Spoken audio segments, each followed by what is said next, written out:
الحمدللہ رب العالمین والصلاة والسلام علی سید المرسلین وعلی آلہ وصحبہ اجمعین ومن تبعہم بإحسان الی یوم الدین۔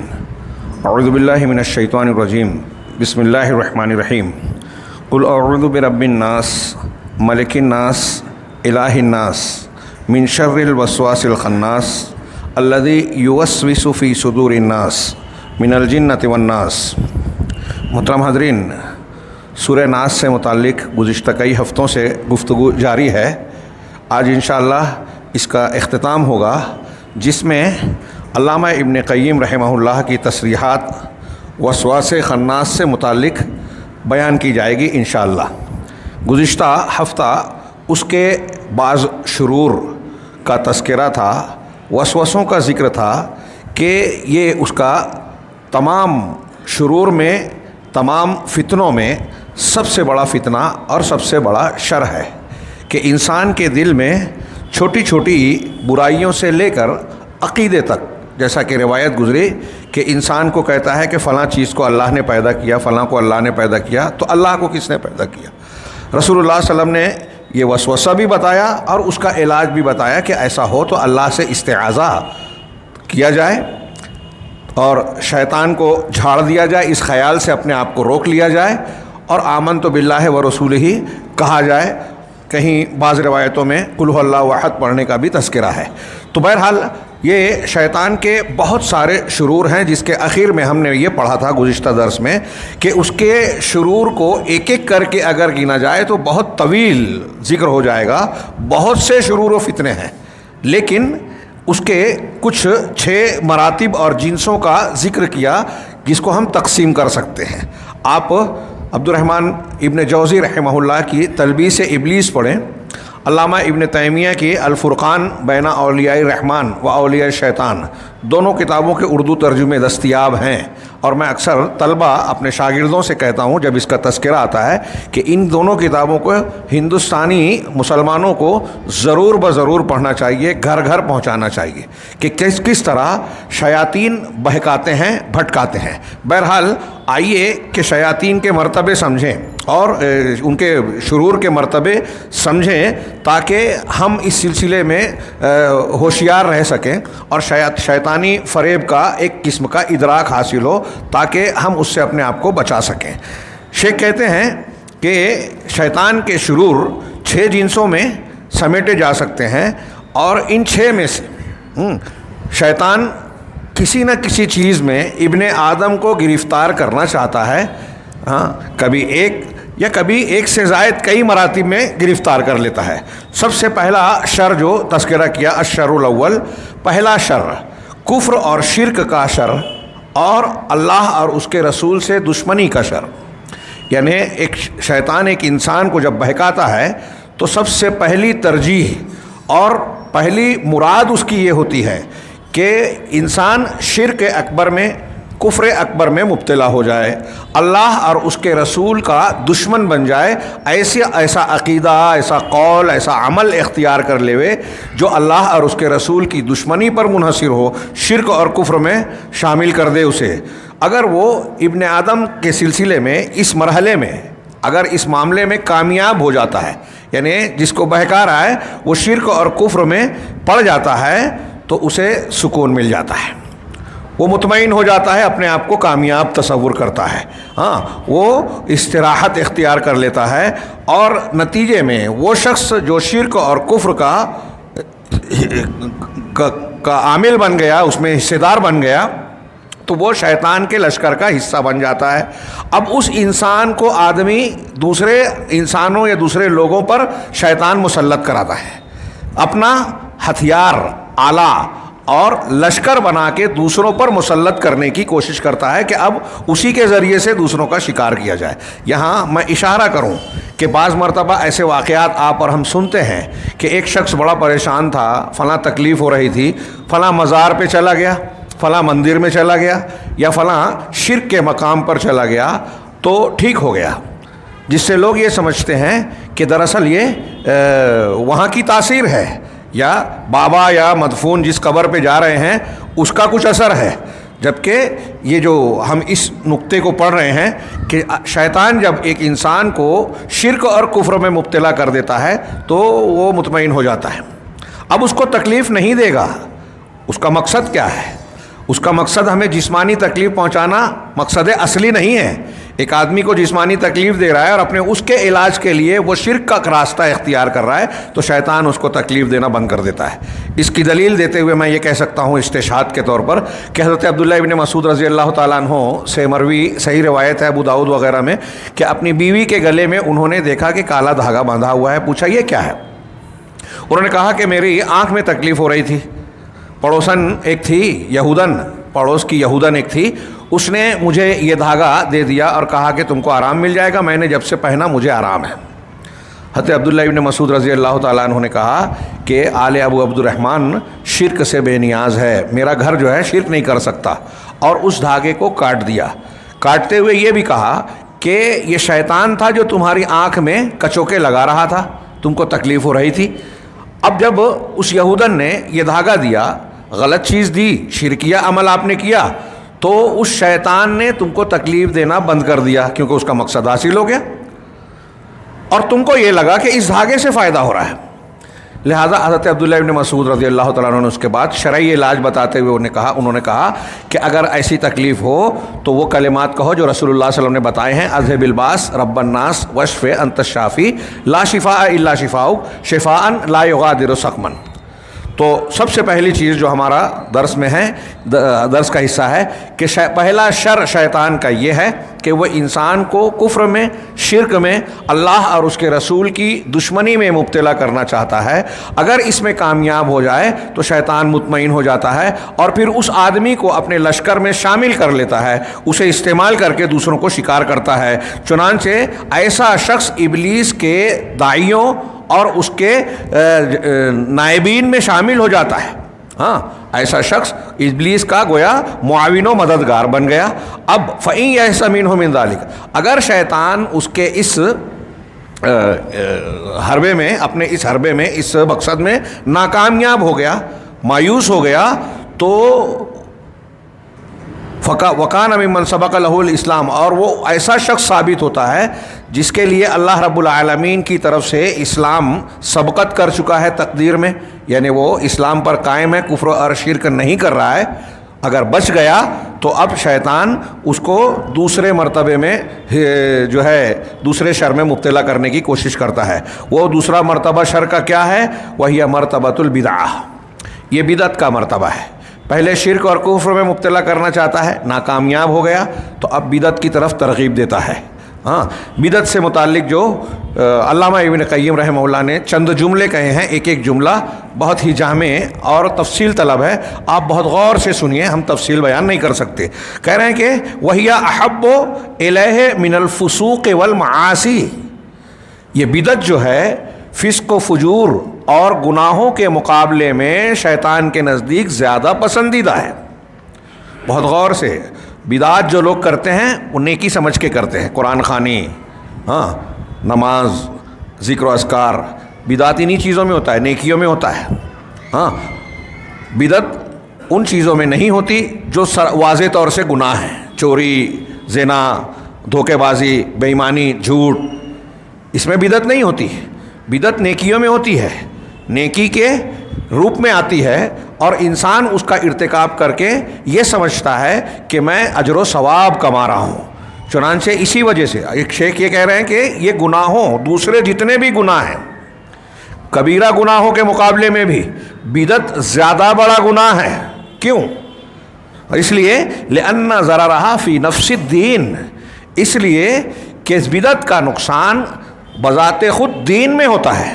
ایک آدمی چوری کر رہا ہے تو چوری سے اس کا اخلاق بگڑ رہا ہے، اس کے ایمان میں کمی ہو رہی ہے، لیکن دین اور عقیدہ اس کا نہیں خراب ہوا.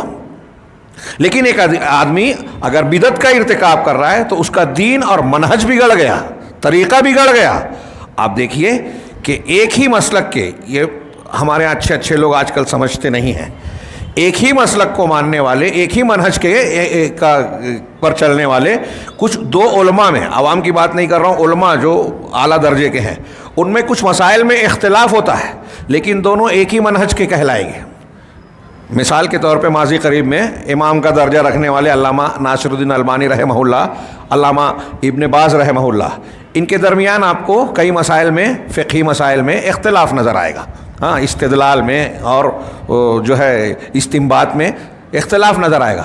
اس کے باوجود دونوں سلفی المنہج ہیں، ہاں، اہل الحدیث میں ہیں، اس اختلاف کے باوجود ایک منہج کے ہیں، لیکن جس نے بدعت اختیار کر لی یعنی منہج بدل گیا تو وہ اختلاف والا، حزبیت والا اور تفرق والا کہلائے گا۔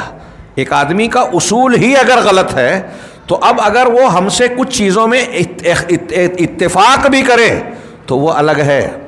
بہت اچھی طرح سمجھیں، ہمارے ہاں اس اصول کو نظر انداز کرنے کا نتیجہ آج ہم یہ دیکھتے ہیں کہ روافض اور شیعہ جن کا اہل سنت سے، قرآن و حدیث اور اجماع امت سے کھلا کھلا اختلاف ہے، بہت تقریباً تمام امور میں، ان کی لوگ تائید کرنے لگتے ہیں، اور جن کا منہج درست ہے ان کی بعض پالیسی کی غلطیاں، اخلاقی غلطیاں پکڑ کر ان سے اختلاف کرتے ہیں، ان کی برائیاں کرتے ہیں، ان کے خلاف پرچار کرتے ہیں۔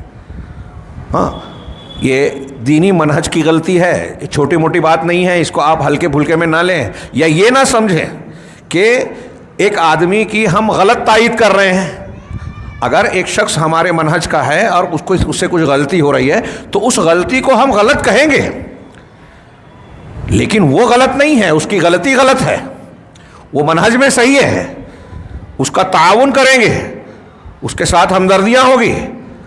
لیکن اگر کوئی شخص ہماری تائید کر رہا ہے، بیان بازی کر رہا ہے ایسی جو ہم کو اچھی لگ رہی ہے مگر اس کا منہج غلط ہے، تو یہاں یہ سوچنا چاہیے کہ وہ ہماری تائید لینے کے لیے کچھ نفاق کا مظاہرہ کر رہا ہے، کچھ ایسی باتیں، ایسے اعلان، ایسے بیان دے رہا ہے جو ہم کو لبھائے۔ ہاں، اگر آدمی اس طرح سے منہج کی بنیاد پر فیصلے کرنے لگے، غور کرنے لگے نا، تو بہت ساری چیزوں میں دھوکہ کھانے سے بچ جائے گا، جو آج کی دنیا میں اکثریت کھا رہی ہے۔ سوشل میڈیا، اخبارات اور اکثر مقام پر آپ دیکھ سکتے ہیں، غیر مسلم کی چھوڑیے، مسلمانوں کی بات کر رہا ہوں میں۔ تو وہ شیخ کہہ رہے ہیں، شیخ نے فرمایا کہ دوسرا مرتبہ بدعت کا ہے، اور یہ بدعت جو ہے وہ ابلیس کے نزدیک، شیطان کے نزدیک جو ہے وہ دوسرے گناہوں سے زیادہ محبوب اور پسندیدہ ہے، اس لیے کہ اس کا نقصان بذات خود دین میں ہوتا ہے اور یہ ضرر متعدد ہے، یعنی اس کا نقصان بہت تفصیلی، یعنی بڑا ایسا ہے کہ آپ اگر اس کے نقصانات کو شمار کریں تو ایک لمبی فہرست بن جائے گی۔ کیا کیا نقصان ہوتا ہے؟ اس سے حزبیت آتی ہے، اختلاف آتا ہے، مسلمانوں کا آپس میں بغض و عناد، نفرت پیدا ہوتی ہے، اللہ رب العالمین ناراض ہوتا ہے، شریعت کا چہرہ بگڑتا ہے، برکت اٹھ جاتی ہے، عمل کے کرنے کے باوجود، محنت کرنے کے باوجود آدمی کو ثواب کے بجائے گناہ ملتا ہے۔ وَهِيَ ذَنْبٌ لَا يُتَابُ مِنْهُ وَهِيَ ذَنْبٌ لَا يُتَابُ مِنْهُ۔ علامہ ابن قیم کہہ رہے ہیں کہ اور یہ ایسا گناہ ہے جس سے توبہ نہیں کی جا سکتی، توبہ نہیں کی جاتی۔ یہ حضرت امام سفیان کا قول بھی ہے کہ بدعت ابلیس کے نزدیک کبیرہ گناہ سے بھی زیادہ افضل پسندیدہ ہے، اور اس لیے بھی کہ اس سے توبہ نہیں کی جاتی۔ کیا مطلب ہوا؟ بدعت سے توبہ نہیں کی جاتی۔ ایک آدمی جب بدعت کرتا ہے تو اس کو گناہ نہیں، نیکی سمجھتا ہے۔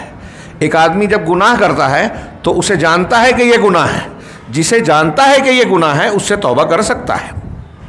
میں ایک کام کسی پہ ظلم کا کر بیٹھوں، کوئی غلط روش اختیار کر بیٹھوں، تو میرا ضمیر مجھے ٹوکے گا، دینی تعلیمات مجھے ابھارے گی کہ یہ تم نے غلط کیا، ہاں، اور نتیجہ یہ ہو سکتا ہے کہ میرا ایمان مجھے توبہ کی طرف لے جائے کہ نہیں، میں نے غلط کیا، مجھے توبہ کرنی چاہیے۔ لیکن جب میں کوئی کام کرنے کے بعد یہ سمجھ رہا ہوں کہ میں نے نیکی کا کام کیا ہے، اچھا کام کیا ہے، تو کیا نیک کام سے میں توبہ کروں گا؟ میں نے نماز پڑھی تو یہ خیال بھی نہیں آئے گا کہ نماز پڑھنا غلط ہے، اس سے توبہ کرنا چاہیے۔ تو بدعت ایسے ہی ہوتی ہے کہ آدمی کی نظر میں وہ نیکی ہوتی ہے، اس لیے اس سے توبہ نہیں کی جاتی۔ ہاں، وَهِيَ مُخَالَفَةٌ لِدَعْوَةِ الرُّسُلِ، یہ ایک جملہ، ایک کتاب ہے، مضمون ہے پورا۔ اور بدعت جو ہے یہ رسولوں کی دعوت کے مخالف ہے، اللہ کے نبی صلی اللہ علیہ وسلم نے جو دین پہنچایا، آپ نے جو کیا، جو عمل کیا، جو بتایا، جو قول ہے وہ سنت ہے، حدیث ہے، اور آپ نے جو نہیں کیا وہ دین نہیں ہے۔ اب بدعت جو ہے وہ ایسی چیز ہے جو رسول نے دین نہیں بتایا یا دین کا حصہ ہے ہی نہیں، اور آپ اسے دین بنا رہے ہو۔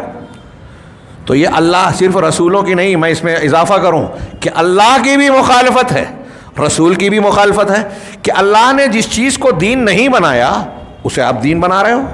یہی قول آپ امام مالک رحمہ اللہ کے فرمان جو بہت مرتبہ سن چکے ہیں کہ اگر کوئی شخص کوئی نیا کام کرتا ہے اور یہ تصور کرتا ہے کہ یہ دین کا حصہ ہے جبکہ اللہ کے رسول صلی اللہ علیہ وسلم اور صحابہ کرام نے اسے نہیں کیا، نہیں بتایا، تو وہ یہ الزام لگا رہا ہے محمد رسول اللہ صلی اللہ علیہ وسلم پر کہ آپ نے تبلیغ رسالت میں اپنے دین کو پہنچانے کے سلسلے میں جو ہے خیانت کی، آپ نے وہ چھپا لیا، نہیں بتایا، اس کو پتہ چل گیا، اللہ کے رسول صلی اللہ علیہ وسلم نے خیانت کی۔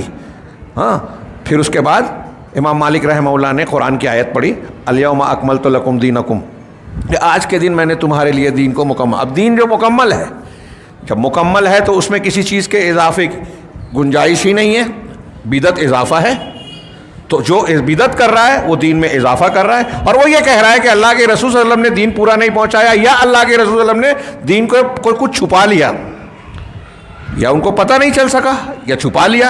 دونوں ہی سنگین الزام ہیں جو ایک مومن بندہ اپنے پیغمبر جناب محمد رسول اللہ صلی اللہ علیہ وسلم پر لگا نہیں سکتا، سوچ نہیں سکتا۔ پھر امام مالک نے کہا آگے کہ جو اس زمانے میں اللہ کے رسول صلی اللہ علیہ وسلم اور صحابہ کرام کے زمانے میں دین تھا، آج بھی وہی دین ہوگا، اور ہم اضافہ کریں قیامت تک وہی دین رہے گا۔ اور جو اس وقت دین نہیں تھا، میلاد نبی نہیں تھی، شب برات نہیں تھی، ہاں، اور یہ جو نصاب والے اذکار ہمارے یہاں آج کل رائج ہیں، مراقبے ہیں، اور نہ جانے کون کون سی عبادتیں ہیں، ہاں، صلاۃ الرغائب ہے، فلاں صلاۃ، فلاں صلاۃ ہے، قضائے عمری ہے، جو اس وقت نہیں تھی وہ آج بھی نہیں ہے دین کا حصہ، سب یہ دین میں اضافہ ہے، بدعت ہے۔ اس لیے جو یہ پیش کر رہا ہے وہ اللہ کے رسول نے جو دعوت دی ہے اس کے خلاف جا رہا ہے کہ آپ کا دین ہمیں نہیں ماننا ہے، نہیں پہنچانا ہے، ہم جو بنائے ہیں، دوسروں نے جو بنایا ہے، ہم اس کو پھیلا رہے ہیں۔ غور کر لیں اس پر، اگر آدمی ایک ایمان والا، اللہ اور آخرت کا یقین رکھنے والا اگر کوئی بندہ غور کر لے تو وہ شرک کے ساتھ ساتھ بدعت سے بھی انتہائی چوکنا ہو جائے گا، اور اس سلسلے میں اتنا حساس ہوگا کہ جہاں اس کو پتہ چلے کہ یہ فلاں چیز بدعت ہے فوراً اس سے دور ہو جائے گا۔ لیکن ہمارے یہاں لوگ ان چیزوں کو قرآن، حدیث، ایمانیات کے معیار پر نہیں تولتے، شخصیات کی نظر سے دیکھتے ہیں۔ یہ دیکھتے ہیں کہ میں جس گھر میں پیدا ہوا وہاں میرے ماں باپ، باپ دادا اور میرے ماحول اور فلاں اور اصحاب جبہ و دستار جو ہمارے مسلک کے مانے جاتے ہیں، جن کو علامہ، فہامہ اور مختلف القاب سے پکارا جاتا ہے، وہ ان چیزوں کی تائید کر رہے ہیں۔ اب اللہ کے رسول سے تائید ہو رہی ہے نہیں ہو رہی ہے اس سے ہم کو مطلب نہیں ہے، کھینچ تان کے یہ تو ثابت کر ہی رہے ہیں۔ تو معمولی گناہ نہیں ہے، یہ دین کو بگاڑنا ہے، جو ایک جملے میں علامہ ابن قیم نے کہا کہ یہ رسولوں کی دعوت کے خلاف ہے۔ اللہ کے رسول بھی دین کی وہی چیز لوگوں تک، امت تک پہنچاتے رہے اور پہنچائی ہے جو اللہ نے آسمان سے اتاری، اور بدعتی جو ہے وہ اپنے دماغ سے یا بزرگوں اور فلاں روایتوں سے، دوسری قوموں سے لے کر کچھ چیزوں کو دین بنا کر لوگوں میں پھیلا رہا ہے۔ تو رسولوں کی مخالفت، جو رسول نے دین پہنچایا اس سے ہٹ کر دوسری چیز یہ دین بنا رہا ہے، تو رسولوں کی مخالفت ہے۔ ہاں، جو رسول کی مخالفت کر رہا ہے وہ رسول سے محبت کرنے والا نہیں ہے، رسول سے دشمنی رکھنے والا ہے۔ ہاں، ودعا الی خلاف ما جاؤ بہ، اور اس چیز کی طرف اس نے دعوت دی، بدعت کا کرنے والا اور بدعت کی دعوت دینے والا اس چیز کی طرف دعوت دے رہا ہے جو رسول لے کر آئے ہیں اس کے خلاف، جو رسول کی لائی ہوئی تعلیمات کی مخالفت کرتی ہے۔ وہی باب الکفر والشرک، یہ بھی ایک مضمون ہے کہ اور یہ بدعت جو ہے یہ کفر اور شرک کا دروازہ ہے۔ جو شخص بدعت میں جاتا ہے وہ بدعت کے ساتھ کفر میں بھی چلا جاتا ہے۔ یہاں تو ابھی ہم نے ایک جملہ پڑھا نا کہ بدعت سے توبہ نہیں کرتے، اس کی عقلی توجیہ کی کہ کیوں نہیں کرتے۔ ایک ثابت شدہ حدیث ہے مرفوعاً کہ اللہ کے رسول نے فرمایا کہ ان اللہ قد حجب التوبۃ عن کل مبتدع او صاحب بدعت او کما قال، کہ اللہ تبارک و تعالیٰ نے ہر بدعتی سے توبہ کو روک دیا ہے، آڑ بن گیا ہے، توبہ نہیں کرتا وہ، یعنی توفیق سے محروم ہو جاتا ہے۔ اور پھر آگے یہاں کہا کہ ایک آدمی جب بدعت میں جاتا ہے تو شرک اور کفر کے دروازے پہ ہوتا ہے. بدعت کی دو قسمیں کرتے ہیں، بدعت مکفرہ، بدعت غیر مکفرہ. وہ بدعت جو کفر تک پہنچا دے، اور ایک وہ بدعت جو بدعت تو ہے لیکن کفر تک نہیں پہنچتی. تو بدعت مکفرہ کیا ہے؟ شرک اور بدعت، شرک اور کفر بھی سب کے سب بدعت ہی ہیں دین میں. دین سمجھ کے اگر کوئی شرک کر رہا ہے تو دین میں نئی چیز ہے، ہاں وہ بھی بدعت ہی ہے. تو آدمی جب بدعت میں پڑتا ہے نا تو وہ دروازے پہ ہوتا ہے شرک اور کفر کے. بدعت میں اگر اس نے یہ سمجھ لیا، اچھی طرح یہ جملہ دھیان رکھیے کہ اگر اس نے یہ سمجھ لیا جو بدعت کو اس اختیار کیے ہوئے ہے کہ میرے فلاں نے، ایک تو ہمارے ہاں کچھ لوگ خوش فہمی میں رہتے ہیں کہ یہ بھی قرآن و حدیث کا یا اللہ کے رسول صلی اللہ علیہ وسلم کے دین کا حصہ ہے. ایک یہ ہوتا ہے کہ آدمی یہ مان لے کہ میرے فلاں مولانا پیر صاحب بزرگ، انہوں نے خواب سے، کشف سے یا کسی بھی ذریعے سے انہوں نے یہ چیز دین بتائی ہے، دین کے طور پر یہ حلال ہے، یہ حرام ہے، یہ تہوار ہے، جبکہ وہ تہوار اللہ کے رسول نے نہیں بتایا.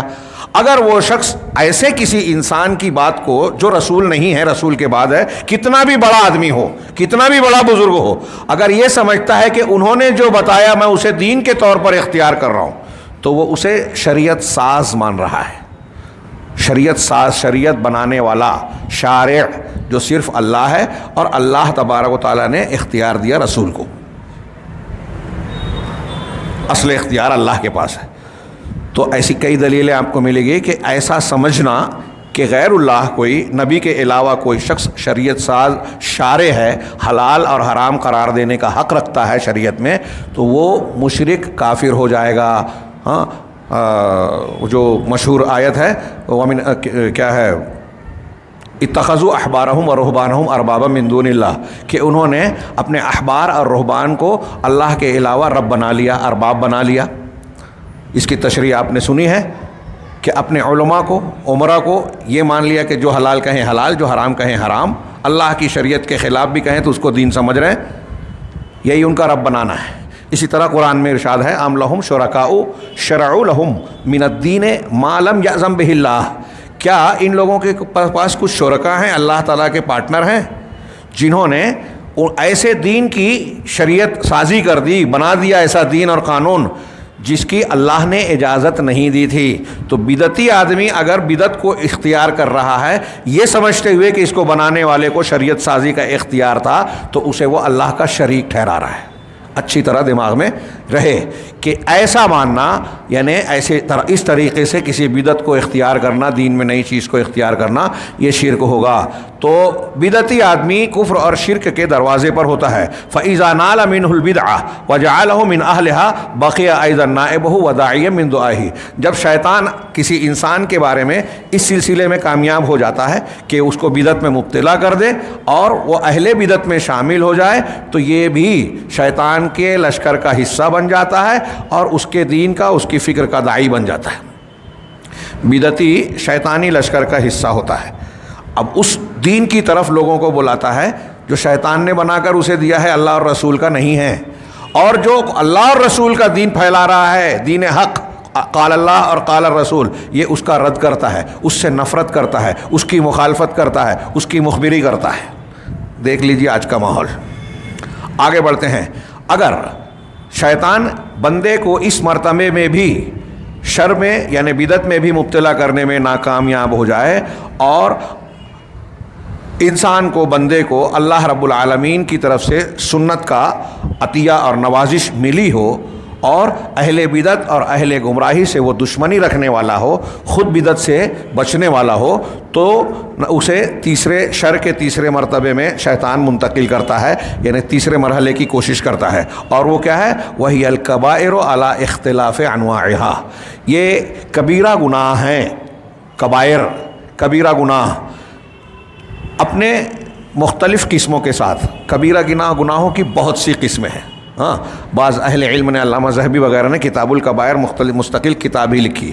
کوئی کہتا ہے 500، کوئی 700، ہاں الگ الگ تعداد اہل علم نے بیان کی ہے، اس کے ضابطے بیان کیے ہیں کہ کبیرہ گناہ کے کیا اصول ہیں۔ اللہ رب العالمین نے جن گناہوں پر لعنت بھیجی ہے، جن پر وعید سنائی ہے کہ وہ اس کے لیے جہنم ہے، اس کے لیے دردناک عذاب ہے، اس طرح قبر کا یا جہنم کا عذاب جن امور پر بیان کیا گیا اس کو کبیرہ گناہ کہا جاتا ہے۔ اس قسم کے اصول آپ کو عقیدے کی کتابوں میں تفصیل سے ملیں گے۔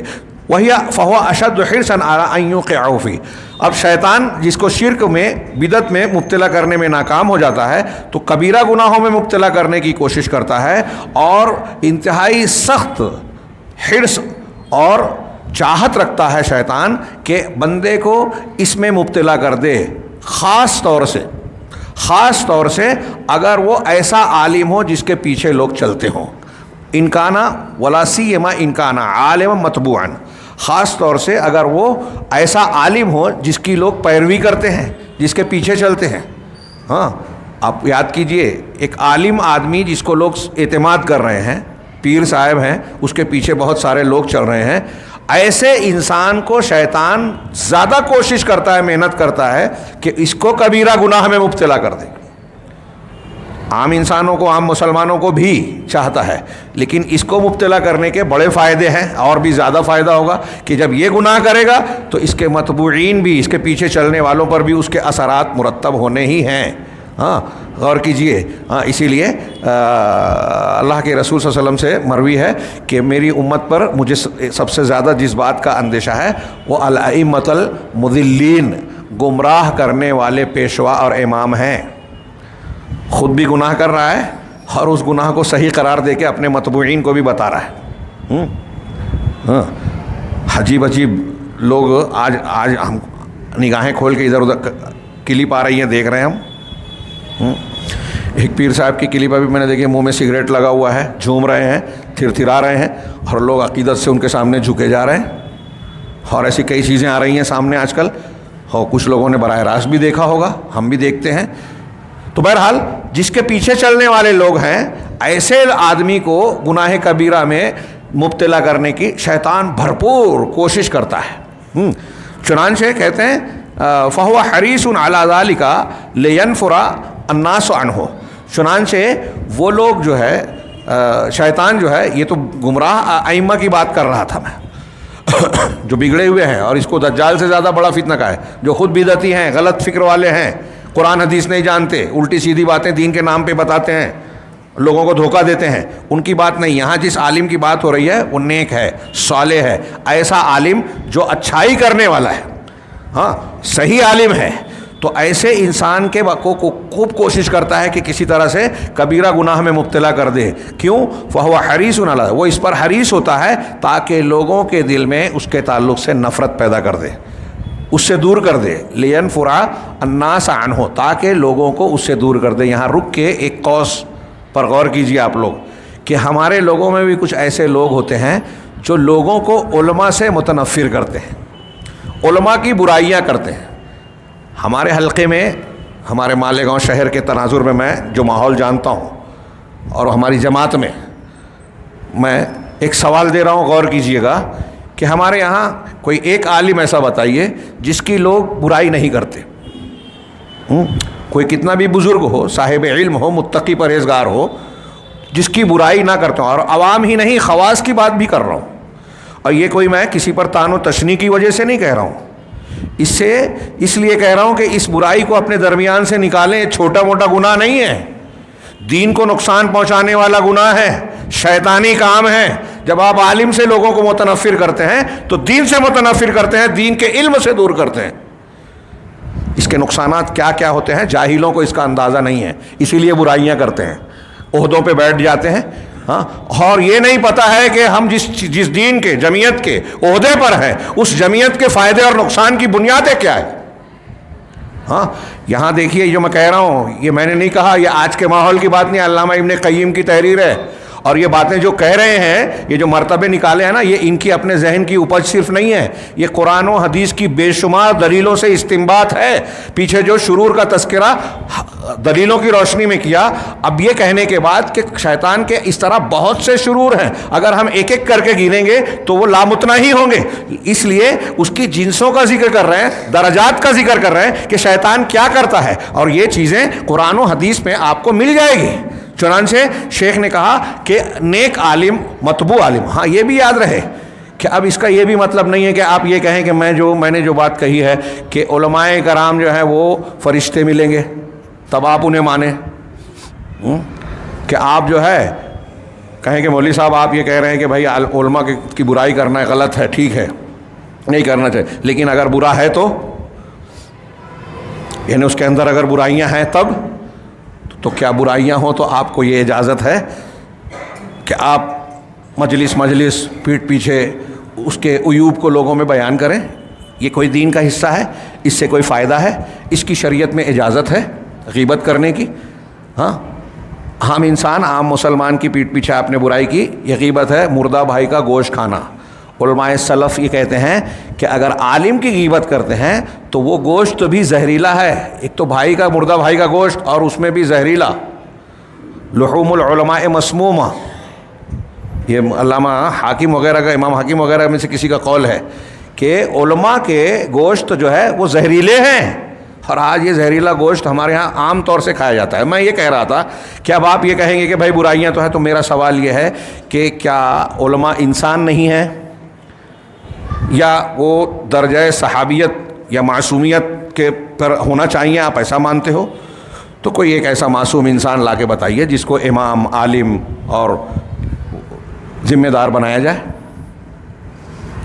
کیا آج یا کبھی بھی ایسا کہا جا سکتا ہے کہ کوئی عالم ہے اگر تو وہ انسان کے درجے سے اٹھ کر فرشتے کے درجے پر پہنچ جائے گا، اور اس میں کوئی عیب، کوئی گناہ، کوئی نقص اور خامی جھول ہونا ہی نہیں چاہیے؟ اور اگر ہے تو اس کی اصلاح کا طریقہ کیا ہے؟ شریعت نے کیا اس سلسلے میں ہماری رہنمائی نہیں کی ہے؟ کیا اس کا جواز ہے جو ہم اختیار کرتے ہیں برائیاں کرنا؟ ہم جو کرتے ہیں وہ شیطانی طریقہ ہے کہ وہ کوشش کرتا ہے کہ ایک عالم مطبوع برائی کرے، گناہ کبیرہ کرے، گناہ کا کام کرے، اور پھر لوگوں میں تاکہ لوگوں کو میں اس کا چرچا ہو اور لوگ جو ہے وہ اس سے متنفر ہو جائیں۔ آگے علامہ ابن قیم کی دلیل سنیے، وہ کہتے ہیں ثم یشیع من ذنوبہ ومعاصیہ فی الناس، پھر جن لوگوں کو گناہ کبیرہ میں مبتلا کرتا ہے، اور خاص طور سے علماء کرام کی، اس کو مبتلا کر دینے کے بعد جب وہ گناہ کر جاتا ہے تو اس کو چاہتا ہے، یہ شیطان کوشش کرتا ہے کہ لوگوں میں اس کی اشاعت کرے، اس کو پھیلائے۔ ہاں، اور کہہ رہے ہیں وَيَسْتَنِيبُ مِنْهُمْ مَنْ يَشِيعُهَا وَيُذِيعُهَا تَدَيُّنًا وَتَقَرُّبًا وَيَزْعُمُهُ إِلَى اللَّهِ بِزَعْمِهِ إِلَى اللَّهِ تعالیٰ۔ بہت غور سے یہ جملہ سنیے کہ شیطان اس کو پھیلانا چاہتا ہے، کیا کرتا ہے، اور اس سلسلے میں نائب بناتا ہے، اپنا نمائندہ بناتا ہے اس شخص کو جو اس کی اشاعت کرے، اس کو پھیلائے، اس کو پھیلائے۔ کیوں پھیلائے؟ تدینا وتقربا الی اللہ بزعمہ، وہ دین سمجھتے ہوئے اور اپنے غلط گمان میں اسے اللہ کی قربت کا ذریعہ سمجھتے ہوئے۔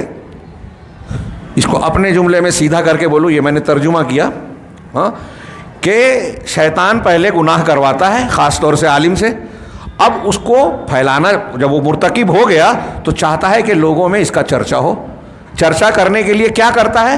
انسانوں ہی میں سے کچھ لوگوں کو اپنا نمائندہ بناتا ہے کہ وہ لوگوں میں اس کو پھیلائیں، اور پھیلاتے ہوئے وہ یہ سمجھتے ہیں کہ ہم نیک کام کر رہے ہیں، دین کی خدمت کر رہے ہیں، اللہ تبارک و تعالیٰ سے قربت اور نزدیکی کا کام کر رہے ہیں، اجر و ثواب ملے گا، دین کی خدمت ہے یہ۔ وہ دین سمجھ کے علماء کی برائی کر رہا ہے، کہہ رہے پتہ چلا وہ عالم وہاں ایسے ایسے کام کرتے ہوئے دیکھا گیا، فلاں برائی کی، چوری کی، یہ کیا وہ کیا، کیوں؟ تاکہ لوگ اس سے متنفر ہو۔ علامہ ابن قیم نے یہ جملہ بیان کرنے کے بعد وَهُوَ نَائِبُ ابلیس، ایسا کام کرتے ہوئے وہ سمجھتا ہے کہ میں نیکی کر رہا ہوں، حالانکہ وہ ابلیس کا نائب اور نمائندہ ہو گیا۔ وَلَا يَشْعُرُ، لیکن سمجھ نہیں پاتا، ہاں آج ایسے جاہلوں کی ہمارے بیچ میں کثرت ہے جو اپنے آپ کو بہت بڑا علم والا سمجھتے ہیں، قابل سمجھتے ہیں۔ یہ علامہ ابن قیم بالکل صحیح کہہ رہے ہیں کہ وہ ابلیس کا نائب ہو جاتا ہے لیکن سمجھتا نہیں ہے۔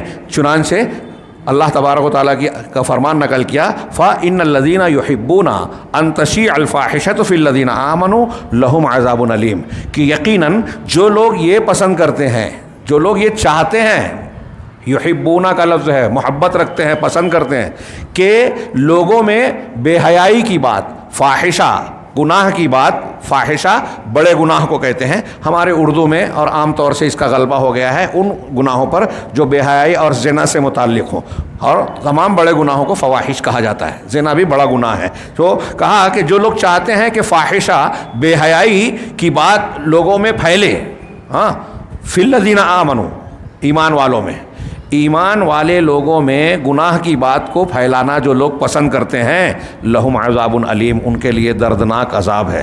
بہت ہی غور، ہمارے سماج اور معاشرے، ہماری جماعت اور ہمارے جماعت کے ماحول میں یہ آیت اور یہ جو بات میں بیان کر رہا ہوں اس کو پھیلانا بہت ضروری ہے اصلاح کے لیے، کیونکہ اس سلسلے میں ہم لوگوں نے ان چیزوں کو بہت معمولی سمجھ کر اختیار کر رکھا ہے۔ ہاں میں اپنے آپ کو بھی شامل کر رہا ہوں، ہم بھی اسی سماج کا حصہ ہیں۔ تو کہا کہ جو لوگ، یہ قرآن کی آیت ہے سورہ نور کی، ہاں اللہ رب العالمین نے فرمایا کہ جو لوگ ایمان والوں میں بڑے گناہ کی اشاعت کو پسند کرتے ہیں، بے حیائی کی اشاعت کو پسند کرتے ہیں، ان کے لیے دردناک عذاب ہے۔ ھذا، اب علامہ ابن قیم کی تشریح اس آیت کی سنیے، کہہ رہے ہیں کہ اس پر تعلیق سنیے، ھذا اذا احبوا اشاعتها و اذاعتها، یہ اس وقت ہے دردناک عذاب جب لوگ اس کی اشاعت و اذاعت، اس کو پھیلانے، رواج دینے اور پروپیگنڈا کرنے میں کو پسند کریں، صرف پھیلانا پسند کریں۔ فکیف اذا تولوہم اشاعتها و اذاعتها لا نصیحۃ منہم، تو کیسا معاملہ ہوگا جب وہ خود اس کو پھیلانے اور فروغ دینے کی ذمہ داری اٹھائیں گے، اس میں ان کی خیر خواہی نہیں ہوگی۔ سمجھائیے، علامہ ابن قیم کہہ رہے ہیں کہ قرآن میں اللہ یہ کہہ رہا ہے کہ جو لوگ یہ پسند کرتے ہیں کہ پھیلے، ان کے لیے دردناک عذاب ہے۔ تو جو خود پھیلائیں، پسند کرنے پر دردناک عذاب ہے، پھیلانے پر نہیں۔ اگر آپ چاہ رہے ہیں کہ لوگوں میں برائی پھیلے تو صرف آپ کا چاہنا دردناک عذاب کا موجب ہے، لیکن اگر آپ خود یہ کام خود کر رہے ہیں تب کیا معاملہ ہوگا؟ اس سے بھی بڑی بات ہو گئی ہے۔ پسند کرنا صرف گناہ ایسا ہے کہ دردناک عذاب ہے اس پر، لیکن اگر خود آدمی کرنے لگے جس میں اس کی خیر خواہی مقصود نہ ہو، اس کا بغض ہو، عناد ہو، تکبر ہو، کوئی بھی مقصد ہو، ہاں کہہ رہے ہیں ولیکن طاعتاً ابلیس، بلکہ وہ جو کام کر رہا ہے وہ ابلیس کی اطاعت اور اس کی نیابت میں کر رہا ہے۔ کل ذالک، یہ ساری چیز اس لیے ہے کہ لوگ اس سے نفرت کرنے لگے اور اس سے فائدہ نہ اٹھائیں۔ اب جو لوگ درس قرآن، کسی عالم کا درس چل رہا ہے، حافظ عبدالتواب صاحب کہیں درس دے رہے ہیں، ہاں ذاتی دشمنی ہو گئی، کوئی اختلاف ہو گیا، درس بند کرا دیا۔ سوچیں اس بارے میں کہ شیطان یہ چاہتا ہے کہ لوگ اس عالم سے فائدہ اٹھانا چھوڑ دیں، لوگ اس سے نفرت کرنے لگیں، لوگ اس کو برا جاننے لگیں۔ ہاں زندہ مثال نام لے کر میں نے اس لیے مثال دی تاکہ سمجھ میں آئے، ہمارے یہاں یہ ہو رہا ہے، ہوتا ہے، اور لوگ اسے معمولی سمجھتے ہیں۔ ہاں کسی کو برا لگتا ہے تو وہ یہ نہ سوچے کہ میں اس کو بول رہا ہوں، وہ یہ سوچے کہ یہ برائی اگر میرے اندر ہے تو مجھ کو، میں اس کو، یہ مولوی صاحب سمجھا رہے ہیں کہ اصلاح کر لو، اللہ کے یہاں جواب دینے سے اچھا ہے یہاں اصلاح کر لی جائے، اب اس پر مزید دشمنی کی جائے، یہ تو اور زیادہ ابلیس کی نیابت ہوگی۔ کہا کہ یہ ابلیس کی نیابت کر رہا ہے، بلکہ تاکہ لوگ اس سے نفرت کرنے لگے، اس عالم سے، اس آدمی سے، اور اس کے ذریعے سے فائدہ نہ اٹھائیں۔ وَذُنُوبُ هَذَا وَلَوْ بَلَغَتْ عَنَانَ السَّمَاءِ أَهْوَنُ عِندَ اللَّهِ مِنْ ذُنُوبِ هَؤُلَاءِ، کہہ رہے ہیں کہ اس آدمی کا یہ گناہ جو ہے نا، یہ گناہ ان کے گناہ کے مقابلے میں، اگرچہ وہ گناہ آسمان کی پہنائیوں میں بھر جائیں، اس کے مقابلے میں ان کا گناہ، یعنی جو مرتکب گناہ ہے نا، وہ ہلکا ہے۔ سوچئے تھوڑی دیر کے لیے کیا کہہ رہے ہیں علامہ ابن قیم، میں نے ایک گناہ کیا، میں نے سے مطلب ایک عالم سمجھ لیجئے، میں کوئی بڑا عالم نہیں ہوں، کس عالم نے کوئی گناہ کیا جس سے لوگ فائدہ اٹھاتے ہیں، اس نے تنہائی میں کیا، بشری تقاضے سے ہو گیا. ہو سکتا ہے بعد میں توبہ کر لیا ہو, لیکن آپ کو پتہ چل گیا اس کی توبہ کے باوجود آپ اسے پھیلا رہے ہو. توبہ کیا نہیں کیا بھی جانے دیجئے. مومن ہے تو انشاءاللہ توفیق ملے گی, مومن ہے تو رمضان کے روزے رکھے گا, مومن ہے تو کچھ ایسی نیکیاں کرے گا جس سے اس کے گناہ مٹ سکتے ہیں, ایسا ہو سکتا ہے. لیکن آپ اسے بیان کر رہے ہیں. تو علامہ ابن قیم کیا کہہ رہے ہیں کہ اس نے جو گناہ کیا نا تنہائی میں, اگر وہ آسمان بھر کے بھی ہوگا تو اس کا گناہ اللہ کے نزدیک ان لوگوں کے گناہ سے بہت چھوٹا اور بہت ہلکا ہے جو اسے لوگوں میں پھیلا رہے ہیں, جو لوگوں کو اس سے متنفر کر رہے ہیں, اس سے فائدہ اٹھانے سے رکاوٹ بن رہے ہیں. کاش کہ ہماری قوم اسے سمجھتی. ہاں کہہ رہے ہیں کہ فَإِنَّهَا أَظْلَمَ مِنْهُ لِنَفْسِهِ, اظلم اس لیے کہ اس کو میں اپنے الفاظ میں بیان کروں, جو میں نے ابھی کہا وہی بات علامہ ابن قیم نے بیان کی کہ اس لیے کہ اس نے اپنے اوپر اپنے نفس پر ظلم کیا. ایک آدمی نے گناہ کیا تو اس کا اپنی ذات تک تعلق ہے نا, زیادہ سے زیادہ جس کے ساتھ گناہ کیا وہ دونوں کا معاملہ ہے. ہاں, اور اگر وہ اللہ سے استغفار کر لیتا ہے اور اس کی طرف سچی توبہ کر لے گا تو اللہ اس کی توبہ قبول کر لے گا اور اس کی برائی کو نیکی سے بدل دے گا. عالم نے جو نیکی برائی کی ہے یا آدمی نے جو برائی کی ہے وہ اس کے نفس تک محدود تھی, اس کی ذات تک اس کا نقصان تھا. اب یہ بھی ممکن ہے کہ اس نے جو ظلم کیا اس کے بعد توبہ استغفار کی توفیق ملی اور سچی توبہ اس نے کر لی. اب وہ توبہ سے نہ صرف یہ کہ اللہ نے گناہ معاف کر دیے, اس کی توبہ کو پسند کر کے اللہ نے اس کی برائی کو نیکی میں بدل دیا, ایسا بھی ہو سکتا ہے. لیکن یہ لوگ وَأَمَّا ذُنُوبُ أُولَٰئِكَ, یہ لوگ جو چرچا کر رہے ہیں, جو عالم کی برائی کر رہے ہیں, جو انسان کی مومن کی برائی کر رہے ہیں, ان کا گناہ جو ہے یہ مومنین پر ظلم ہے کہ لوگوں کے دلوں میں نفرت پیدا کی, اس کے تعلق سے اختلاف پیدا کر دیا, بغض جس کا نقصان مسلسل ہوتا رہے گا. تو یہ فظلم للمؤمنین, ان کا گناہ جو ہے مومنین پر ظلم ہے. وَتَتَبُّعٌ لِعَوْرَاتِهِمْ, اور ان کے عیوب پوشیدہ چیزوں کی جستجو اور کھوج خبر اور چھان پھٹک میں شامل ہو جاتی ہے. وَقَصْدٌ لِفَضِيحَتِهِمْ, اور ان کی رسوائی کا ارادے پر مشتمل ہے. یعنی جو یہ گناہ کر رہے ہیں پھیلانے والا, یہ ٹوہ میں لگے ہیں, برائیوں کی تلاش کر رہے ہیں, عیب ڈھونڈ رہے ہیں, پھر ان کو لوگوں میں پھیلا کر اس کی رسوائی کا سامان کرنے کی کوشش کر رہے ہیں, اور پھر ان مومنوں کو جن کے تک پہنچا رہا ہے ان کے دل میں اس کے بارے میں نفرت پیدا کر رہا ہے. کتنے گناہ ہوئے اور یہ لوگوں میں گناہ پھیلا رہا ہے. واللہ سبحانہ بالمرصاد, اور اللہ رب العالمین گھات میں ہے ہر ایک کی, ہر چیز پر, اس کے ظاہر و باطن پر اس کی نگاہ ہے. لا یخفی علیہ کمائن الصدور ودسائس النفوس, اس پر سینوں کے بھید اور نفوس کے دفینے چھپے ہوئے نہیں ہیں. جو کچھ ہمارے اندر ہے ظاہر باطن ہے سب اللہ جانتا ہے, کون کس نیت سے کر رہا ہے. ایک آدمی آج کل ہمارے ہاں گناہ بھی کرتا ہے, غیبت بھی کرتا ہے, تو کہتا جاتا ہے کہ میں غیبت نہیں کر رہا ہوں. غیبت کرتے کرتے کہتا ہے کہ میں غیبت نہیں کر رہا ہوں. تو آپ کے کہنے سے وہ غیبت نہیں رہ جائے گی. ایک آدمی شراب پی رہا, اگر میں شراب نہیں پی رہا ہوں تو وہ شربت ہو جائے گا. نام بدل دینے سے حقیقت نہیں بدلتی. چنانچہ فَإِنْ عَجَزَ, اب یہ تیسرے مرتبے کا ذکر ہے. چوتھا مرتبہ فَإِنْ عَجَزَ الشَّيْطَانُ مِنْ هَذِهِ الْمَرْتَبَةِ نَقَلَهُ إِلَى الْمَرْتَبَةِ الرَّابِعَةِ, اگر اس مرتبے میں اس شر میں مبتلا کرنے سے شیطان عاجز آ جائے تو اب چوتھے مرتبے میں شر کے مبتلا. اب دیکھیے یہ جو مرتبے ہیں نا, ایک مرتبے میں پہلی چیز شرک اور کفر کہا, اب شرک اور کفر کی بہت سی قسمیں ہیں, اللہ اور اس کے رسول سے دشمنی کی بہت سی قسمیں ہیں, اس میں وہ ساری چیزیں آ گئی. دوسرا مرتبہ بدعت کہا, بدعت کی بہت سی قسمیں ہیں, پوری موٹی کئی جلدوں میں کتاب جمع ہو جائے گی. آپ دیکھیے علامہ البانی رحمہ اللہ کی ایک کتاب ہی ہے بدعت کا, لوگوں نے موسوعہ بنا دیا, کتنی بدعتیں ہیں اور وہ بھی پوری نہیں ہے, بہت ساری چیزیں اس میں چھپی ہوگی. پھر کبیرہ گناہ بہت سارے ہیں, یہ تیسرا مرتبہ. اب چوتھا مرتبہ اگر یہاں بھی ناکام ہو جائے تو چوتھے مرتبے کی طرف منتقل ہوتا ہے, وہی صغائر, یہ صغیرہ گناہ ہے. ایک آدمی شرک کفر سے بچ گیا, بدعت سے بچ گیا, کبیرہ گناہوں سے بھی بچ گیا, تو اب صغیرہ گناہوں میں مبتلا کرتا ہے. وہ صغیرہ گناہ اذا اجتمعت, کہ اگر وہ اکٹھا ہو جائیں, فربما اہلکت صاحبہا, کہ صغیرہ گناہ کو اگرچہ ہم صغیرہ کہیں کبیرہ کے مقابلے میں, لیکن اتنے صغیرہ ہو جائیں کہ اگر وہ اکٹھا ہو جائیں تو صاحب معاملہ کی ہلاکت، صاحب گناہ کی ہلاکت کا سبب بن جاتے ہیں، ہلاک کر دیتے ہیں. جیسا کہ نبی کریم صلی اللہ علیہ وسلم کا ارشاد ہے، حدیث سنائی کہ ایاکم و محقرات الذنوب، کہ تم حقیر سمجھے جانے والے گناہوں سے بچو. وہ گناہ جن کو حقیر سمجھا جاتا ہے، کمتر سمجھا جاتا ہے، ان سے بچنا. ان کی خطرناکی یہی ہے کہ آپ کمتر سمجھ رہے ہو، ہلکا سمجھ رہے ہو، اور ہلکا سمجھ کے اس کو بے درک کرے جا رہے ہو، تو اس سے بچنا. فَإِنَّ مِثْلَ ذَلِكَ مَثَلُ ذَلِكَ مَثَلُ قَوْمٍ نَزَلُوا بِفُلَاتٍ مِنَ الْأَرْضِ، اس لیے کہ ان چھوٹے چھوٹے گناہوں کی مثال ایسے ہی ہے جیسے کچھ لوگ کسی میدان میں اکٹھا ہوئے. یہ آگے جو حدیث میں کہا گیا، ہمارے یہاں محاورہ جو بولتے ہیں اس سے فوراً سمجھ میں آ جائے گا حدیث کا مفہوم، کہ ہم بولتے ہیں نا کہ بوند بوند سے دریا بنتا ہے، بوند بوند سے سمندر بنتا ہے. تو بوند بوند چھوٹے گناہ ہیں، سمندر بڑے سے بڑا ہو گیا. بس یہی مثال دی اللہ کے رسول صلی اللہ علیہ وسلم نے، اور زیادہ بہتر طریقے پہ آپ نے فرمایا.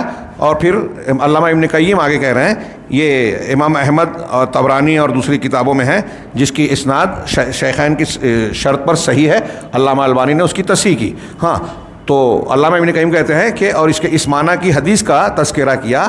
ہاں، ان معنی یہ ہے اس کا کہ ان میں سے ہر ایک، کچھ لوگ ایک میدان میں اکٹھا ہوئے، ان میں سے ہر ایک کوئی ایک لکڑی لے کے آ رہا ہے، ایندھن کا کوئی ایک، بعود حطب، ایک لکڑی لا رہے ہیں. آپ اگر چولہا جلا کے کھانا پکانا چاہتے ہیں تو ایک لکڑی تنکے سے کچھ باریک سی لکڑی لائیں گے تو اس سے کھانا پک پائے گا کیا؟ نہیں پکے گا. لیکن کچھ لوگ ہیں، کئی لوگ ہیں، ایک ایک لکڑی لا رہے ہیں. ہاں، حتی اوقدوا نارا عظیما، ان سب کے لانے سے، ایک ایک لکڑی لانے سے اتنی لکڑیاں جمع ہو گئی کہ بڑی آگ جمع ہو گئی. فتبخوا واشتووا، چنانچہ انہوں نے کھانا بھی پکا لیا اور بھون بھان بھی لیا. ولا یزال یسہل، بھون بھان لیا. یہاں مثال دے رہے ہیں وہی بوند بوند یا قطرے قطرے سے دریا بن گیا. ایک ایک لکڑی کے لانے سے پورا چولہا جل گیا، پورا کھانا بن گیا. تو ایسے ہی ولا یزال یسہل علیہ امر الصغائر، یسہل علیہ امر الصغائر، کہ شیطان برابر انسان پر چھوٹے گناہوں کا، صغیرہ گناہوں کے معاملے کو آسان بناتا جاتا ہے. ہاں، ہم لوگ ٹی وی چینل پہ فلمیں دیکھ رہے ہیں، یا کیا کہتے ہیں، کچھ ایسی ویسی چیزیں جو کہ شرعاً ٹھیک نہیں ہے، غلط ہے. خبروں کے بیچ میں بھی ایسی چیزیں آتی ہیں.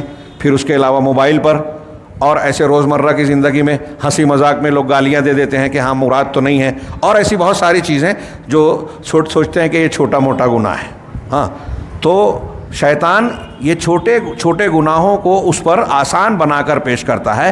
حتی یستہین بہا، یہاں تک کہ وہ اس کی پرواہ نہیں کرتا، اس کو بہت کمتر سمجھتا ہے، حقیر سمجھتا ہے. چنانچہ کیا ہوتا ہے نتیجہ؟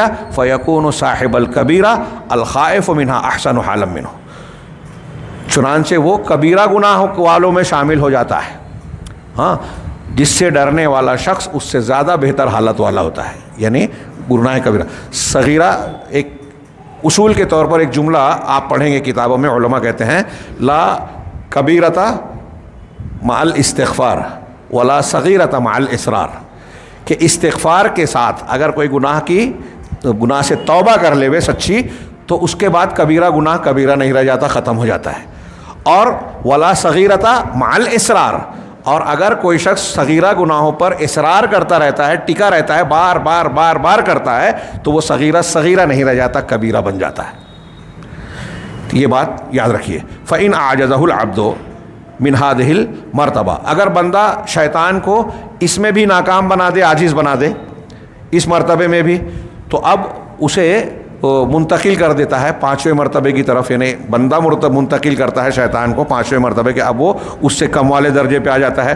اب کیا درجہ اختیار کرتا ہے؟ وَهِيَ اشْتِغَالُهُ بِالْمُبَاحَاتِ، اور یہ اس کو مباح کاموں میں مشغول کرنا.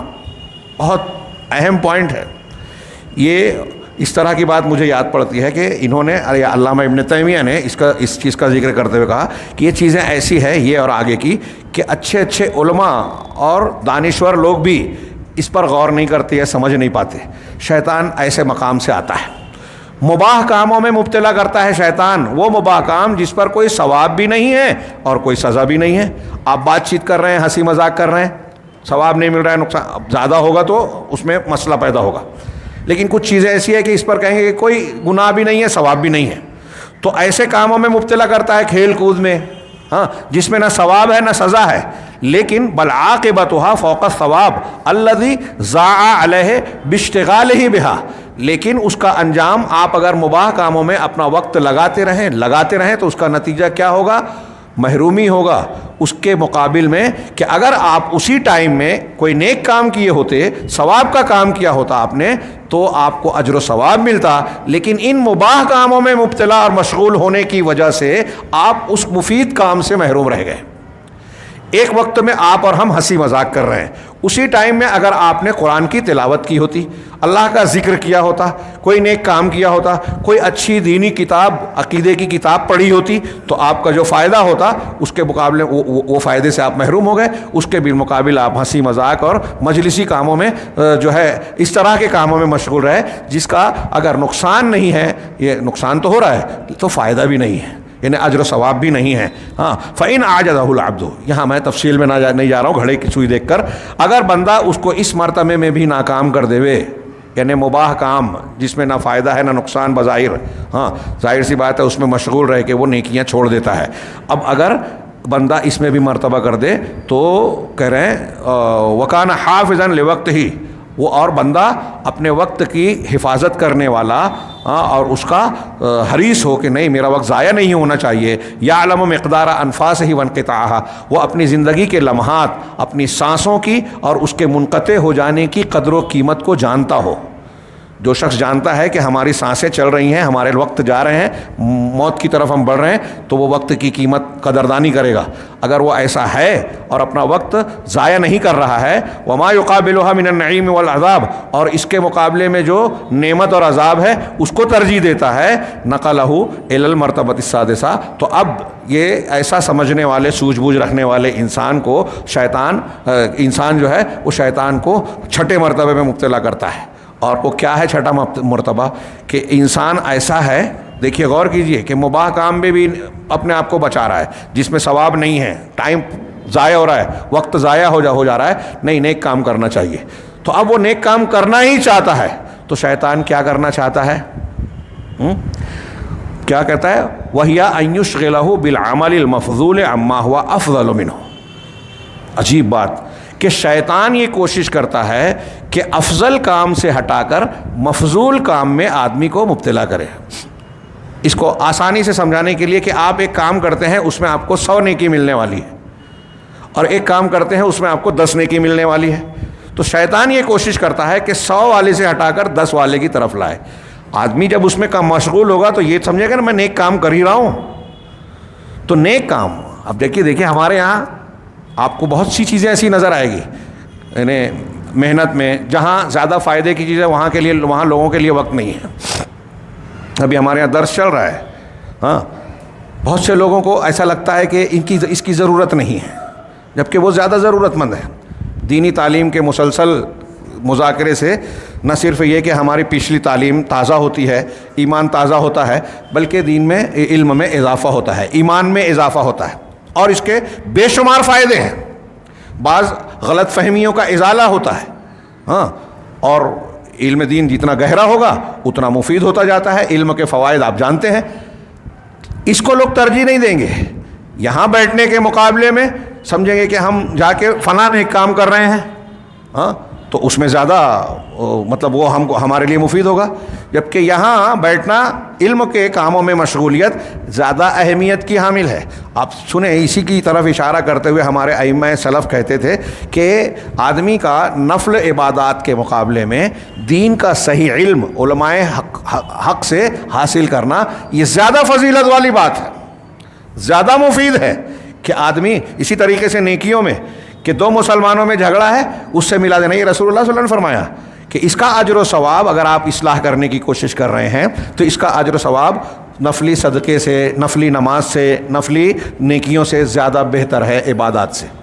لیکن اب ہمارے یہاں کچھ لوگ ایسا سمجھتے ہیں کہ عبادات ہی کل دین ہے، اور اس کے کچھ فضائل بیان کرنے کے بعد نوافل کا انتہائی اہتمام کرتے ہیں اور ان نوافل سے کہیں زیادہ افضل چیزوں اور حقوق کو پامال کر دیتے ہیں.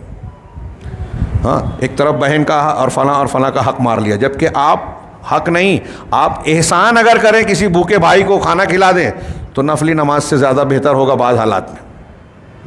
ضرورت مند کو ضرورت پوری کر دیں تو وہ یہ چیزیں جو ہے نا، شریعت کی یہ فہم آج آپ کو اچھوں میں نظر نہیں آئے گی.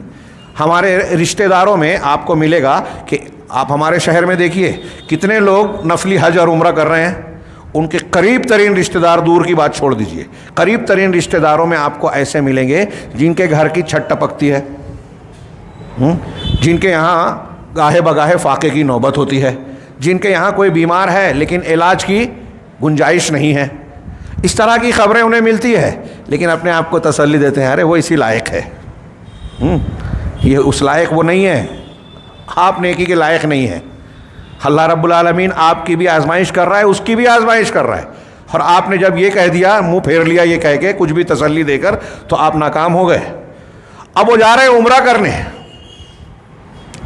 کوئی بتائے، کسی مولوی صاحب سے فتویٰ پوچھیں کہ ایک بے چھت کو یا حاجت مند کی حاجت کو پوری کر دینا، جو جہاں وہ مجبور ہے، ایک مقروض ہے اس کے قرض کو ادا کر دینا، یہ زیادہ افضل ہے یا اس قسم کی نیکی جو نفلی حیثیت رکھتی ہے؟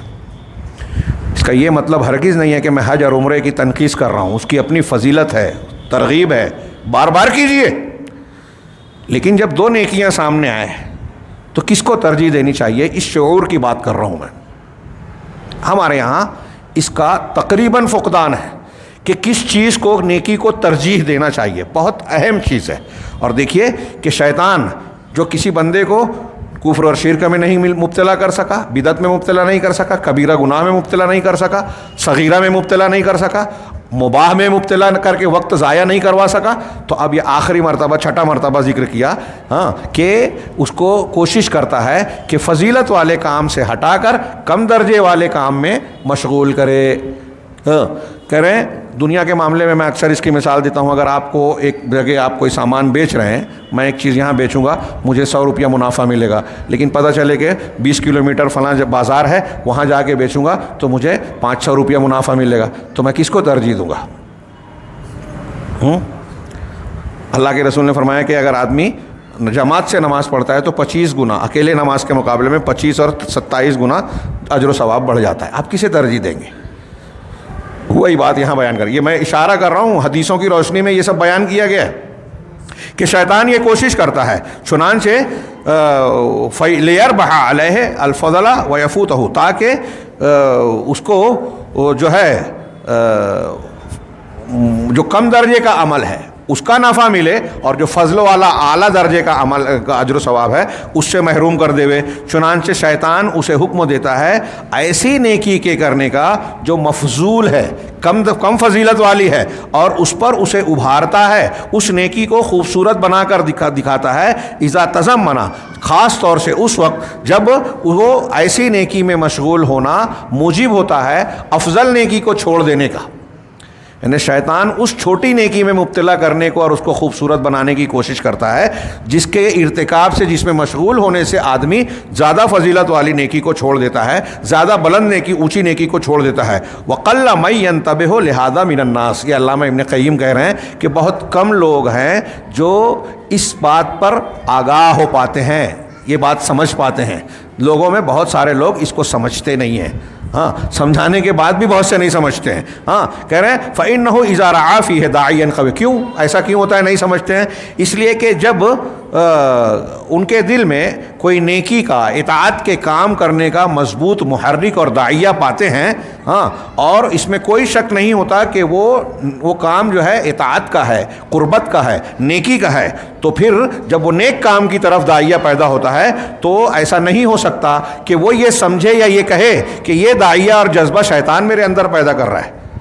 جب ایک نیک کام کا جذبہ پیدا ہوا ایک آدمی کے اندر تو وہ یہ کیسے سمجھے گا کہ اس نیک کام کے لیے مجھے شیطان ابھار رہا ہے؟ سوچ ہی نہیں سکتا. اسی لیے آدمی کو جو کہا نا کہ اکثر لوگ سمجھتے نہیں ہیں، اسی لیے نہیں سمجھتے.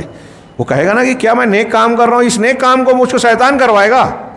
ایسا ہو ہی نہیں سکتا. حالانکہ وہ یہ نہیں جانتا کہ اس نیک کام میں جو 10 اجر کما رہا ہے وہ شیطان اس کو کئی 100 اجر والے کام سے روک رہا ہے. ہاں فإن الشیطان لا یأمر بالخیر، وہ یہ سوچ نہیں سکتا. کیوں؟ اس لیے کہ شیطان وہ سمجھے گا کہ شیطان خیر کا حکم نہیں دے سکتا. وَيَرَىٰ أَنَّ هَذَا خیر، اور وہ یہ سمجھتا ہے کہ یہ نیکی ہے. فیقول، تو وہ کہتا ہے هَذَا الدَّاعِی مِنَ اللَّہِ، یہ جو کام میں کر رہا ہوں، یہ جو دل میں جذبہ پیدا ہوا ہے، یہ اللہ کی جانب سے ہے. وَهُوَ مَعْذُورٌ، جبکہ وہ معذور ہوتا ہے. لَمْ يَصِلْ عِلْمُهُ إِلَىٰ أَنَّ الشَّيْطَانَ يَأْمُرُ بِسَبْعِينَ بَابًا مِنْ أَبْوَابِ الْخَيْرِ، وہ یہ نہیں اس درجے تک، اس کا علم اس درجے تک نہیں پہنچ سکا کہ شیطان خیر کے 70 دروازوں سے داخل ہوتا ہے. ہاں 70 دروازوں سے داخل ہوتا ہے. اما لیتوسل بہ الی باب، مگر ایک تاکہ 70 نیکی کے 70 دروازے سے داخل ہوتا ہے تاکہ صرف ایک شر کے دروازے سے داخل ہو جائے، تاکہ اور اس کے ذریعے سے وہ بہت سارے جو 70 دروازے خیر کے اس نے کھولے تھے، ہاں ان سے جو نیکیاں کمائی تھی ان ساری نیکیوں پر پانی پھیر دے. یہ میں نے اپنے الفاظ میں ان کی عبارت کا ترجمہ کرنے جاؤں تو تھوڑی سی مشکل آئے گی. اس کی مثال دیتے ہوئے صحیح مسلم کی ایک روایت میں پیش کروں، اس میں تفصیل میں اللہ کے رسول صلی اللہ علیہ وسلم کا فرمان یہ وارد ہے کہ قیامت سے قریب ایک دن ایک ایسا وقت آئے گا کہ دین اور دین پر عمل کرنے والے لوگ غائب ہو جائیں گے، نہیں ہوں گے. تو شیطان لوگوں سے آگے کہے گا کہ یہ اچھی بات نہیں ہے کہ تم میں کوئی اللہ کا نام لینے والا ہی نہیں ہے، نیکی کرنے والا ہی نہیں ہے، دین پر عمل ہی نہیں کرتے. تو لوگ کہیں گے ہاں واقعی یہ بات تو ہے. تو اب شیطان ان کو کہے گا دین پر کام عمل کرو. شیطان نیکی کا حکم دے گا، کئی نیکیاں جب بتا دے گا تو اس کے بعد کوئی 1-2 ایسا عمل بتائے گا جس سے وہ ساری نیکیاں تباہ ہو جائے گی. شرک کروائے گا، کفر کروائے گا، اللہ اور اس کے رسول کی دشمنی کروائے گا. ہاں یہ میں نے اپنے الفاظ میں اختصار سے یہ بیان کیا. تو چنانچہ کہہ رہے ہیں کہ وہ ایک دروازے سے داخل ہوتا ہے تاکہ ان 70 ابواب کے جو نیکیاں ہیں ان کو ضائع کرا دے یا ان کے اس کو جو ہے اس کو مات دے دے اس ایک دروازے سے. وَهَذَا لَا يَتَوَسَّلُ إِلَىٰ مَعْرِفَتِهِ إِلَّا يَتَوَسَّلُ إِلَىٰ مَعْرِفَتِهِ إِلَّا بِنُورٍ مِّنَ اللَّهِ. کہہ رہے ہیں کہ یہ ایسی حقیقت ہے جس کی معرفت تک اللہ کے نور کے بغیر نہیں پہنچا جا سکتا. ایک انسان کے دل میں اللہ کا دیا ہوا نور معرفت کا جو ہوگا اسی سے وہ یہ بات سمجھ پاتا ہے. یقذفہ فی قلب العبد، ہاں اللہ تعالیٰ اس نور کو بندے کے دل میں ڈالتا ہے. یکون سببہ تجرید و متابعت الرسول و شدت عنایتہ، کہہ رہے ہیں جس کا سبب کن لوگوں کے دل میں اللہ یہ نور ڈالتا ہے جن کے اندر رسول اللہ صلی اللہ علیہ وسلم کی متابعت کی تجرید ہوتی ہے، یعنی دوسروں کو چھوڑ کر صرف اللہ کے رسول کی اطاعت کرتے ہیں اور شدت سے اس پر توجہ دیتے ہیں. غور کیجئے، اہل الحدیث کے لیے یہ بہت بڑی فضیلت کی بات ہے کہ جو لوگ رسول کی بات کو صرف اہمیت دیتے ہیں کہ شریعت اللہ کے رسول کی بات کی سختی سے پابندی کا نام ہے اور اس کو ماننا چاہیے، آپ کی اطاعت کے ساتھ دوسروں کی اطاعت کو شامل نہ کیا جائے. آپ کے دین کو سمجھنے کے لیے علماء کو ان کا مقام دیا جائے، استفادہ کیا جائے، ان کو عزت دی جائے، یہ اپنی جگہ، لیکن رسول کا درجہ نہ دیا جائے کسی اور کو. تو جو رسول کی مطابعت میں تجرید اور شدت اختیار کرے گا اللہ اس کے دل میں یہ نور ڈالتا ہے. مطلب یہ کہ اتباع رسول، سنت کی پیروی کا یہ فائدہ ہوتا ہے. ہاں لوگوں کو شاید برا لگے، ہاں لیکن اگر آپ انصاف کے ساتھ جائزہ لیں کہ اہل الحدیث کا عمومی طبقہ جو منہجن اور عملاً دین سے جڑا ہے، جو دین سے دور ہے، دین سے لا علم ہے اور اپنے آپ کو اہل حدیث کہتا ہے، ان کی بات نہیں کہہ رہا ہوں، جو واقعی دین کو سمجھتا ہے کسی حد تک اور کام کرتا ہے، اس کے حالات پر آپ مجموعی طور سے غور کیجئے اور اس کے بالمقابل دوسروں کو دیکھیے تو آپ کو علامہ ابن قیم کی یہ بات جو ہے تجرباتی طور پر دنیا میں نظر آئے گی کہ اتباع رسول کرنے والوں کی شان، ان کی آن کچھ الگ ہی ہوتی ہے. اللہ رب العالمین ان کو ایک خاص قسم کا نور دیتا ہے. وہ اس طریقے سے لوگوں کے دھوکوں کا شکار نہیں ہوتے، ٹھگوں کا شکار نہیں ہوتے، جو لوگوں کے ایمان اور پیسے دونوں کو کھینچتے ہیں، دھوکہ دیتے ہیں اور ان کو ان کے دین کو کھلواڑ بناتے ہیں. اہل الحدیث کو اللہ رب العالمین اتباع سنت کی برکت سے ایسا نور دیتا ہے کہ وہ بہت سارے ٹھگوں اور بہت سارے جو ہے فریب کاروں کے فریب کو پرکھ لیتے ہیں. اور اگر اہل حدیث ہوتے ہوئے کوئی اس میں محروم ہو رہا ہے تو وہ یہ سوچے، غور کرے کہ وہ رسول کی اتباع میں پابند نہیں ہے، اپنے آپ کی اصلاح کرے. ہاں کہہ رہے ہیں کہ وہ عام کہہ رہے ہیں یہ اللہ کے نزدیک کہہ رہے ہیں متابعت اللہ کے رسول صلی اللہ علیہ وسلم کی متابعت کی تجرید اور شدت عنایت کی وجہ سے بمراتب الاعمال عند اللہ کے نزدیک اعمال کے مراتب کی بنیاد پر اس کو یہ درجہ، یہ نور ملتا ہے، اور ان اعمال میں جو سب سے اچھے عمل والا ہوتا ہے، سب سے پسندیدہ عمل والا ہوتا ہے، اور بندوں میں سب سے زیادہ نفع بخش ہوتا ہے، اور اللہ اور اس کے رسول اور اس کی کتاب مومن بندوں، خواص اور عوام کے خیر خواہی والا ہوتا ہے۔ یعنی ایسا انسان جو شریعت کی پابندی کر رہا ہے، بہتر سے بہتر عمل کرتا ہے، اللہ کے نزدیک مرتبے والے اعمال کو اختیار کرتا ہے، لوگوں کو فائدہ پہنچاتا ہے، یہ خوبیاں اس کے اندر ہوتی ہے، لوگوں کے ساتھ خیر خواہی کرتا ہے، اللہ کے ساتھ خیر خواہی، رسول کے ساتھ جو حدیث میں بیان کی گئی، عام اور خاص مسلمانوں کے ساتھ۔ کہہ رہے ہیں وَلَا يُعْرَفُ هَذَا إِلَّا مَنْ كَانَ مِنْ وَرَثَةِ الرَّسُولِ وَالنُّوَّابِهِ فِي الْأُمَمِ۔ کہہ رہے ہیں کہ یہ چیز نہیں جانی جاتی مگر رسول صلی اللہ علیہ وسلم کے وارثین میں سے اور ان کے نائبین میں امتوں کے اندر، اور وہ لوگ جو زمین میں اس کے جانشین ہیں۔ وَأَكْثَرُ الْخَلْقِ مَحْجُوبُونَ فِي هَذَا، اس میں عن هذا، اکثر مخلوق اس سے محجوب ہیں، محروم ہیں، اس خوبی سے، اس نعمت سے، اس نور سے اکثر لوگ محروم ہیں۔ فلا یخطر بقلوبہم، چنانچہ ان کے دل میں اس کا کھٹکا بھی نہیں ہوتا۔ واللہ یمن بفضلہ علی من یشاء من عبادہ، اللہ اپنے بندوں میں سے جس پر چاہتا ہے احسان کرتا ہے۔ یہ آخری بات اس سلسلے میں، یہ 6 مراتب بیان کرنے کے بعد کہا کہ شیطان اس طرح اسٹیپ بائی اسٹیپ ایک انسان پر اپنی محنت کرتا ہے۔ اگر ان 6 میں ناکام ہو گیا، فإن أعجزہ العبد، بندہ اگر یہاں بھی اس کو ناکام بنا دے، اس کے تیر کو جو ہے خالی کر چھوڑ دے، نشانے پر نہ لگنے دے تو اور اس کو ناکام بنا دے، تو شیطان ایسے انسان پر انسانوں اور جنوں میں سے اپنے گروہ کو مسلط کرتا ہے۔ ایک پابند، نیک، متقی، پرہیزگار بندہ ہے، اس کے ساری چالیں شیطان کی ناکامیاب ہو گئی اس کو پچھاڑنے کی یا ہٹانے کی اچھائی سے، تو اب وہ کیا کرتا ہے شیطان کہ اس کو اس کے خلاف اپنے شیاطین الانس والجن کے جو چیلے چاپڑے ہیں ان کو مسلط کرتا ہے۔ اسرائیل کو، امریکہ کو، فلاں کو، یہ حکومتی سطح پر میں نے نام لیا تاکہ آپ کی سمجھ میں آئے۔ ہمارے یہاں کچھ ایسے لوگ ملیں گے، کچھ تنظیمیں ہیں، گروہ ہیں، افراد ہیں، غنڈے ہیں، اور کچھ ایسے لوگ جو سفید پوش ہیں، خود چوری کریں گے، دوسروں میں تقوی تلاش کریں گے، بے ایمانی کریں گے، دوسروں کے ایمان کی جو ہے کے لیے ترازو لے کے گھومیں گے۔ ایسے دشمنان دین کو نقصان پہنچانے والے شیاطین کے نائبین اور ان کے معاونین کو شیطان ایسے نیک لوگوں پر مسلط کر دیتا ہے، چینوں اور انسانوں میں سے، بے انواع العزا والتکفیر لہو والتذلیل والتبدیع والتحذیر منہ، مختلف قسم کی تکلیفوں کے ساتھ شیطان اپنے چیلوں کو مسلط کرتا ہے اس نیک بندے پر جہاں کامیاب نہیں ہوا، کہ اب یہ اس کو ستائیں، عزا تکلیف، ستائیں، اس کو کافر قرار دیں، تکفیر کریں اس کی۔ دیکھیے اہل الحدیث کو دنیا کے سارے لوگ دشمن کہتے ہیں، رد کرتے ہیں، ہر وقت پڑھتا ہے تو مانتے بھی ہیں کہ مسلمانوں میں صحیح دین ان کے پاس ہے۔ یہ امریکہ اور یورپ کے لوگوں کا بیان ہے، جو میں نے جملہ کہا تھنک ٹینکس کا، کہ جو اصلی اسلام ہے وہ سلفیوں کے پاس ہے۔ یہ ہمارے ہاں لوگ اختلاف کریں، جھگڑے ہیں، اور میرے اس جملے پر بھی کچھ لوگ طعن و تشنیع اور مذاق کریں گے، لیکن یہ ان کے تھنک ٹینک کا اعتراف ہے، ان کی اسٹڈی کا نتیجہ ہے۔ کہا کہ وہ کافر قرار دیتے ہیں اہل حق کو، سچے آدمی کو، شیطان کے چیلے چاپڑے، وہ تضلیل، اور ان کو گمراہ قرار دیتے ہیں، ان کو گمراہ قرار دیتے ہیں، تبدیع، ان کو بدعتی قرار دیتے ہیں، اور لوگوں کو ان سے ڈراتے ہیں۔ ہمارے یہاں کتنے اہل الحدیث سے، اہل حق کے تعلق سے کتنے تاریخی اعتبار سے اور رواج کے اعتبار سے کتنے الزامات ہیں جن کو ہم ریڈی میڈ الزامات کہہ سکتے ہیں۔ ایک جاہل بھی وہی بولتا ہے اور علامہ بھی وہی بولتا ہے، اور وہ ثابت نہیں ہو سکتا۔ ہزاروں جواب آ گیا۔ اہل حدیث تو جو ہے اماموں کی، صحابہ کی بے عزتی کرتے ہیں، گستاخی کرتے ہیں، رسول اللہ صلی اللہ علیہ وسلم کی گستاخی کرتے ہیں۔